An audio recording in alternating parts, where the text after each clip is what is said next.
వినియోగదారుల హక్కులు మరింత బలోపేతం చేసే దిశగా చర్యలు తీసుకుంటామని రాష్ట్ర పౌర సరఫరాల శాఖ మంత్రి నాదెండ్ల మనోహర్ తెలిపారు. రాబోయే రోజుల్లో వినియోగదారుడే కింగ్ అనే దిశగా ముందుకు వెళ్తున్నామని చెప్పారు. వినియోగదారుల హక్కుల పట్ల వారిలో చైతన్యం పెంచే దిశగా కృషి చేయాలంటూ ఆయన పిలుపునిచ్చారు.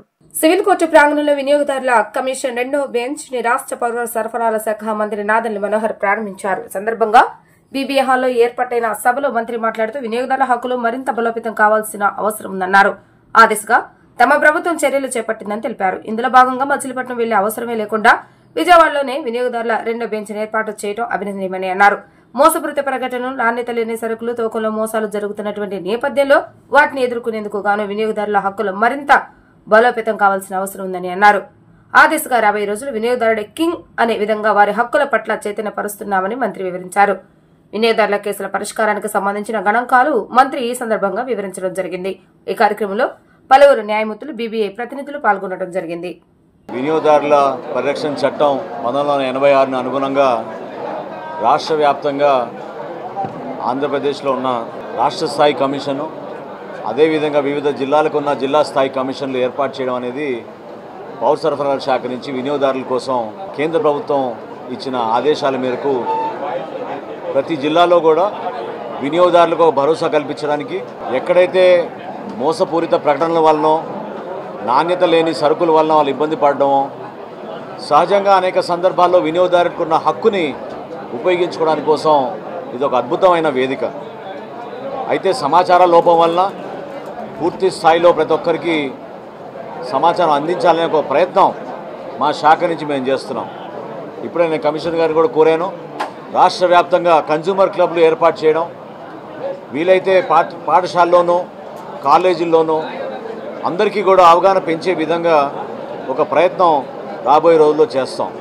దీంతో పాటు భారతదేశంలో ఆంధ్రప్రదేశ్ వినియోగదారుల విషయంలో మాత్రం రిడ్రెసల్ కానివ్వండి, గ్రీవెన్సెస్ కానివ్వండి చాలా బాగా రెక్టిఫై చేసే విధంగా ఈ కేసెస్ పరిష్కారంలో చొరవ చూపిస్తూ ఉన్నారు. దాదాపు 1,33,757 కేసులు నమోదైతే ఇప్పుడు వరకు ఆల్మోస్ట్ 1,30,000 కేసులు పరిష్కారం చేశారు.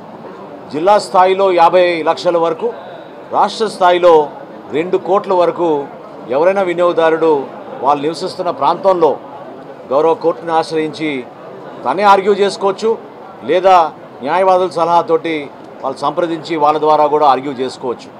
వినియోగదారుడికి ఇవ్వాల్సిన ప్రొటెక్షన్ ఒక హక్కుగా, ఒక బాధ్యతగా ప్రభుత్వం నుంచి మేము అందరం కూడా సిద్ధమవుతాం. ఇందులో ఎవ్వరు కూడా ఒక్కరిని చూసి ఉపేక్షించాల్సిన అవసరం లేదు. ఎటువంటి సంస్థ అయినా సరే, ఎటువంటి ప్రోడక్ట్ అయినా సరే, అంతిమంగా కన్జ్యూమర్ ఈజ్ అ కింగ్. కన్జ్యూమర్ని కాపాడే విధంగా, వినియోగదారుడికి హక్కు వచ్చే విధంగా మేము నూతనంగా కొత్త ఆలోచనలతోటి ఫర్ ద ఫస్ట్ టైం భారతదేశంలో డిజిటల్ అవేర్నెస్ కూడా పెంచే విధంగా మేము ఒక క్యాంపెయిన్ చేపట్టబోతున్నాం ఈ సంవత్సరం నుంచి. సో జూన్ నాటికల్లా రాష్ట్ర వ్యాప్తంగా ప్రతి పాఠశాలలోనూ, ప్రతి జూనియర్ కాలేజీల్లోనూ వినియోగదారుల యొక్క హక్కు గురించి మేము చేయాల్సిన కార్యక్రమాలు ప్రజల్లోకి మరింత విస్తృతంగా తీసుకెళ్లే విధంగా చేస్తాం. నాణ్యతలో ఎక్కడ పొరపాటు లేకుండా, కొలతల్లో కానివ్వండి, వెయిట్స్ అండ్ మెజర్స్లో ఎక్కడ పొరపాటు లేకుండా ఖచ్చితంగా మా డిపార్ట్మెంట్ నుంచి మేము ఆ విధంగా మేము బలపరుస్తూ ఉంటాం. ప్రత్యేకంగా అదనపు బెంచ్ ఈ రోజున ప్రారంభించినందుకు బెజవాడ బార్ అసోసియేషన్లో మనస్ఫూర్తిగా నేను వారందరూ కూడా అభినందిస్తున్నాను. ఎందుకంటే ఎంతో ఉత్సాహంగా చొరవ చూపించారు.